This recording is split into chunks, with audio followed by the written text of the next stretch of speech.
गणपति देवा लंबोदर राजा।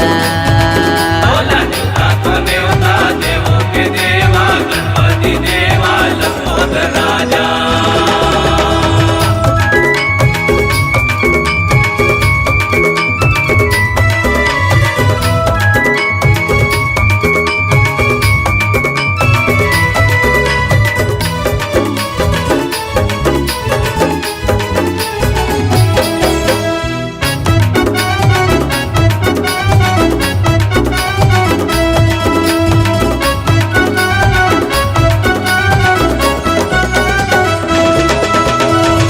सिद्धि के तहाँ देवैया तहाँ जगत के स्वामी। ओ देवा तहाँ जगत के स्वामी, ओ देवा तहाँ जगत के स्वामी।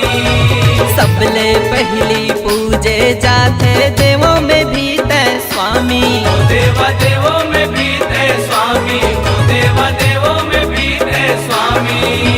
मुसवा सवारी करत देवा संकट ला सबके हरत देवा।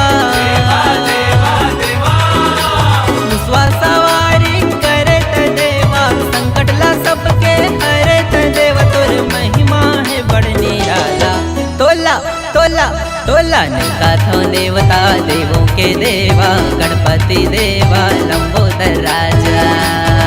बोला निवता देवता देवों के देवा गणपति देवा लंबोदर राजा।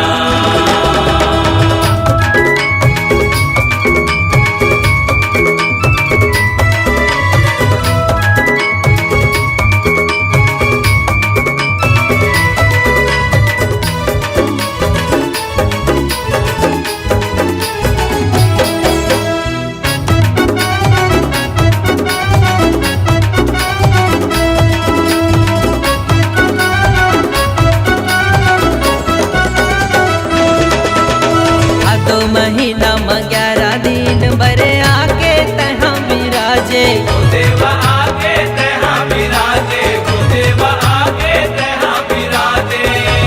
श्रद्धा भक्ति ले पूजा करके मनवांछित फल पाथे। ओ देवा मनवांछित फल पाते, ओ देवा मनवांछित फल पाते।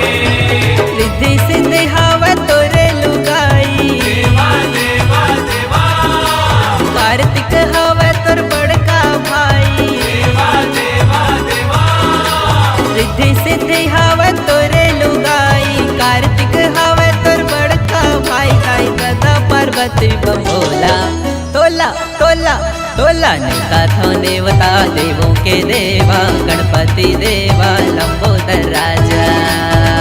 बोला निवता देवता देवों के देवा गणपति देवा लंबोदर राजा।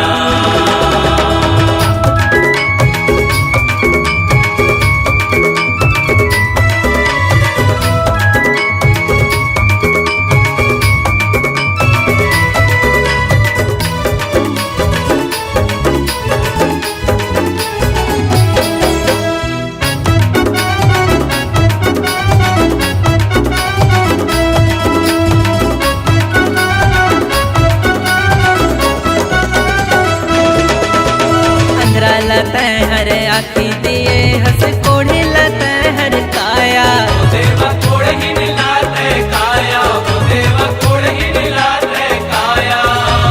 5 लत हर बेटा दिए हंस निर्धन लत हर माया। ओ देवा निर्धन लाते माया, ओ देवा निर्धन लाते माया। बहुला दे दे ज्ञान त देवा। देवा देवा देवा आए हम तोर दुआरी म देवा। देवा देवा बहुला दे दे ज्ञान त देवा।